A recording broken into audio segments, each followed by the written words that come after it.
For the South Carolina 250th celebration of our independence, Anvil Gunsmithing was asked to work on the spirit of South Carolina. There was some metal work that needed to be done on the ship, and they asked us to do it.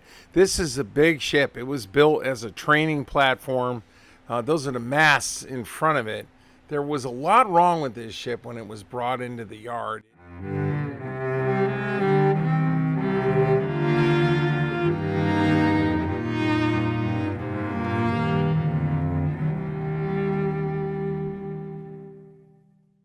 So look at those four holes and remember where they are, because they're going to tell you where this plate was that was rotted out that had to be replaced. You're looking down the hole into where the rudder staff comes up through, and then the rudder staff bolts to this piece here with the four bolts sticking up. That bolts to the steering gear.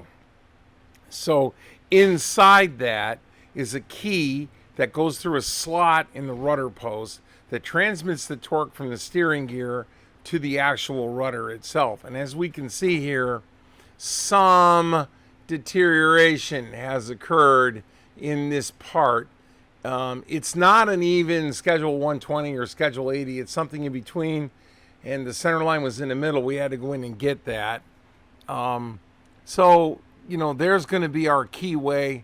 And as you can see, that's a pretty hefty chunk of key, and it's a pretty hefty chunk of tube. So we wound up with this. The one on the left is going to be the one that we're going to wind up with welded to the new tube, and we're going to make it look a lot like the one on the right. So the big round part there that's sitting on the right, that's going to have a hole bored in it that's going to allow the new tube we're going to make to go right down through it. This is a backup bearing if, like what actually happened, the upper bearing fell off the rudder when a huge chunk of oak just rotted off of it.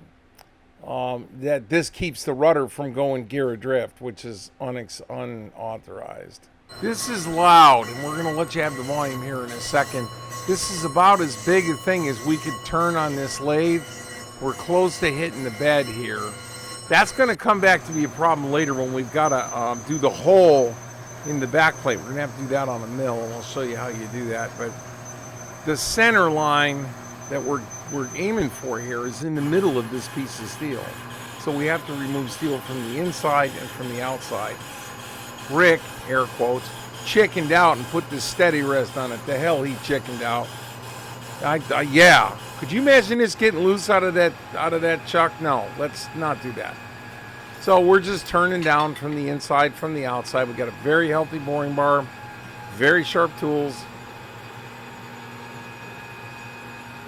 So once this is turned, we get down. You see here how it's a little bit thinner. And then we have that big piece of bar stock in the middle of that.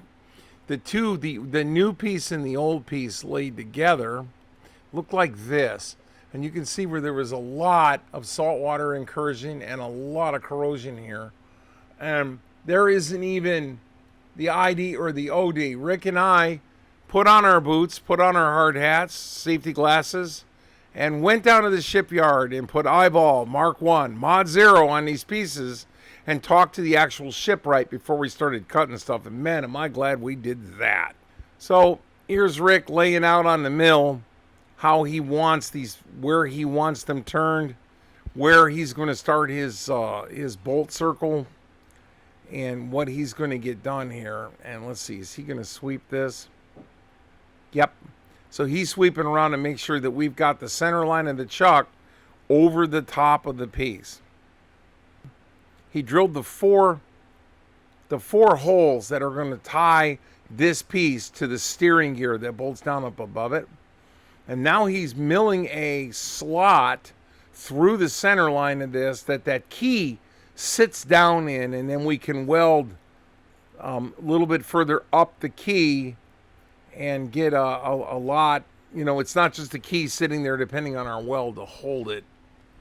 Colin's a good egg, and he can weld like all day. But okay, so now we're having to bore the center of this hole out because we're going to have to come around the outside of this piece and turn it because it doesn't fit in our lathe. So here we go. This is kind of loud. The plate was just too big to fit in the lathe, so we're having to do it with a fly cutter. Now that we've cut through the work hardened part, you can see that it's not quite as loud because the work hardening is gone now and our chips are actually blue, which is where we want. So then we're going to have to sweep a circle around this with a milling cutter, and we're doing that. This mill is set up to do that, and we're going to go all the way around the outside. That's going to work. So here is the cavity into which that plate goes, and let me get out of the way here so that the sun isn't messing with us. But this is the cavity that that plate that's round and square and round goes. That wear plate is if you lose one of the bearings on the rudder, and in this case they did, the one rudder bearing came off. That wear plate is what keeps the rudder from just rubbing a hole in this thing. Okay, the steering gear is right here. So as this down here, look at the shadow of my finger. As you rotate this, that turns, causes that to go that way, and this comes this way, and that rotates that plate. So the four holes in that bottom plate right here bolt onto the plate that we made, and that's what holds it all in. So you got rudder post sticking up, rudder cap, steering gear, bang. Very good. In an emergency situation, this piece of kit could be bolted in place, and flip this thing over, bolt it down, and put a tiller in it. I would not want to steer a boat that's this freaking long. Yeah. This thing just goes and goes and goes. Outstanding. Okay. So when it's time to pull this thing out of here, that 820 metric ton monster down there is going to travel over the top of this thing and then set it down in the water, just like it's doing now to some other boat. Non-classified stuff here. This is a Coast Guard cutter. There's a couple of barges up there. There's a Cape Girardeau ferry boat there. They do a lot of work here, and a lot of stuff comes and goes rather rapidly. This is a very busy yard. They know what they're doing. So this is the plate that is kind of an anti-chafing plate to keep this piece here from going down and rubbing. Now this part right here, we've shown you this. This has a key in it, and that key engages a slot in the back end of the rudder post here. That key drops down into this slot, and then the steering gear is bolted down over the top of it, and that's how you command motion on this thing. The other thing we did, this is the upper rudder bearing support. The upper, I don't know if this correct name is a pintle, but the lower bearing support's down there. You can see the upper one goes here. This entire piece of wood got replaced, so now that has to be fit in. The previous nuts that were holding it in were just destroyed, so I made these where you've got shaft going up in the hole, but just enough threads you can torque it down, shaft going up in the hole. So I did okay with this. They told me it was an okay job. I might have made these threads a little bit too deep, but I gave them what they wanted. So, okay, that's what we did in order to replace the Low Country Maritime Society. Miss Rachel's been absolutely kicking butt on this rudder because this thing was hurt. And what I think happened was that the upper bearing failed on the rudder, and then that cap had to take all the torque, and it did not rub through the hull because that cap right there kept it from doing that. And that appears to be what it did. So the real trick is going to be to have the distance between here, right, and here be exactly the same distance as the two bearings, the two female bearings up on the ship, so that when you set this thing in, 50% of the load is being carried by this bearing and 50% of the load is being carried by this bearing. And we're both smart enough to realize that that's probably not going to happen, but hey. In the middle of all that, we got asked to cut 5-inch long by 1.25 by 10 threads per inch bobstay bolts. One of them had given way due to corrosion. Below the water line, you can see where this is right where it was laying up against the hull, and there's a tremendous amount of galvanic corrosion that happened here.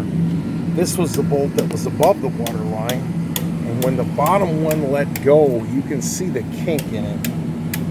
Right here, there's a kink where the torque just tried to rip this thing through the hull. It's a good thing they got on it before they blew it up.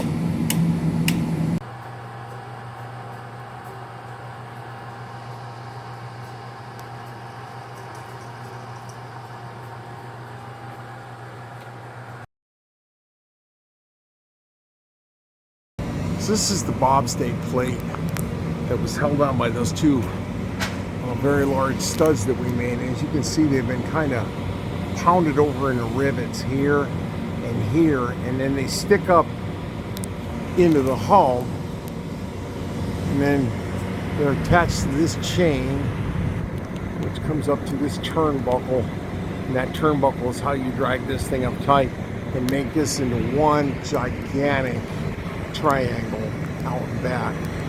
I mean, those were what those two bronze bolts were for.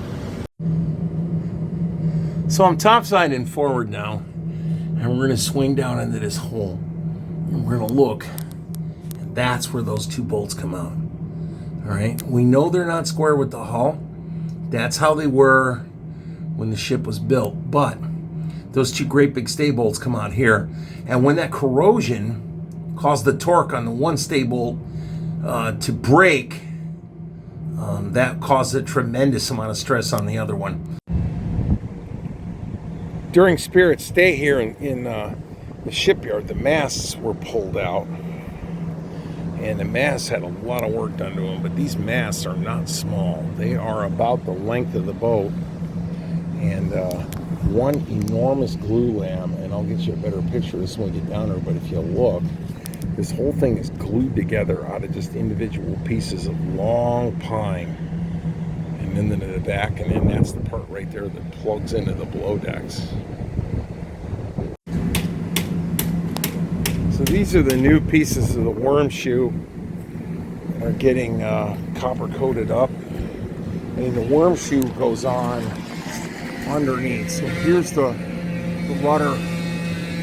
The rudder post comes down through here, and then the worm shoe is this piece here, and it's that piece forward, and this will get picked up and taken out when they go to replace it. We'll come around the other side here and show that. This gentleman here is preparing underneath and just digging away everything that doesn't fit. Anyway, that piece fits on the bottom here, and it's kind of a sacrificial part. There were a lot of sacrificial parts. There was an area up underneath this propeller stay that was all eaten out that had to be replaced. They had to replace all that up underneath here. This boat hadn't been on the water in a while, so that got done. There was a lot of worm damage underneath this ship too. Here's an example of some worm damage here. And they just get in and just eat the whole boat. Wow. So that's marine worm damage to one of the planks on the bottom. I don't know exactly where this comes. It's not a plank, it's a structural member, but yeah, there's that. This is one of the worm stays, or what's left of it. Worm shoe, what's left of it. And then of course the new ones are over here. This pad here kind of connects the ship to the ground that is the seawater. Theoretically, this entire boat is bonded to itself in a hull where all the bolts come. They've got them all bonded together so it doesn't corrode as fast. So you don't see really large zincs on this thing because it really doesn't need them. Because the boat had been in the water so long, there's a lot of worm damage. So you can see, like right here, that right there, those are some of the original planks, but as you get up above it, you see how the planks are nice and clear. All that had to get replaced and put in. Just a lot of worm damage below the hull. A lot of that got dealt with. There's the keel. The keel runs all the way along, and then it has a joint here in the middle. There's a joint. That whole thing is one great big lead block, and there's a lot of concrete in this thing. So between the lead and the concrete, this ship does a really good job of standing up by itself. Outstanding. So at the end of the day, and that day is coming soon, this Gigantus monster will come around and pick this girl up and put her on there. So I'll be saying goodbye now to we're waterborne again, but on that note, it has always been a pleasure. How good is a boat without a couple of these? So the cannon, it's just saluting cannon, was brought over here to the shop. We milled the top of the touch hole ramp flat. We drilled a 1/4-inch hole where the gunner told me to drill it. Then we drilled this little pock here so that you can keep the sparks from forming. You put your thumb over that, and that keeps it from running. So now we got a boat, and it's sitting in the water. And there are guys that are about to be pulling on ropes. I want you guys to bear in mind that all of these guys are sailors. None of them have ever sailed this ship. This ship was never under sail until today. Nice and slow. Nice and slow. Don't move your feet.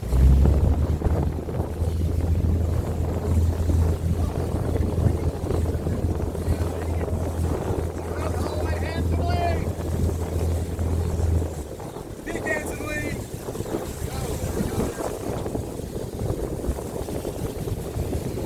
Okay. I'm gonna call it here. Anytime. So 2 of us gonna work. Hold the peak. Keep going, Abe. Hold on, Brian. I'll touch yourself. There you go. Hold the peak. Nice and slow on the peak, y'all. And from 6 months out, we rode all the way out to the coastline here on Fort Moultrie. First photo, you can see the top of Stella Maris Catholic Church, and that's just to give you something to locate on. And then you're up the shore here where the reenactors were, where the 1st North Carolina, 2nd South Carolina, and I think it's the 44th from I don't know where. And please don't gig me on that. This was a long day and I didn't get there. But this is essentially where they were, and this is who we were shooting at and why we needed the cannon.